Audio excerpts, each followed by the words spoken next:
पुण्यातील विश्रांतवाडी येथील शासकीय वसतिगृहात झालेल्या एका सांस्कृतिक कार्यक्रमात काही विद्यार्थ्यांनी नक्षलवादी नेता माडवी हिडमा याच्या समर्थनार्थ समजल्या जाणाऱ्या ओ रे बंदूकवाला या गाण्यावर नृत्य केल्याचा व्हिडिओ सोशल मीडियावर व्हायरल झाला आणि त्यानंतर मात्र शहरातील वातावरण तापले.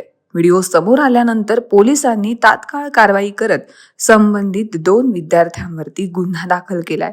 या पार्श्वभूमीवर अखिल भारतीय विद्यार्थी परिषद तर्फे स्वारगेट चौकात आंदोलन छेडण्यात आलं होतं. विद्यार्थ्यांनी या प्रकाराचा तीव्र निषेध करत देशविरोधी विचारांना समर्थन देणाऱ्यांवर कठोर कारवाईची मागणी केली आहे.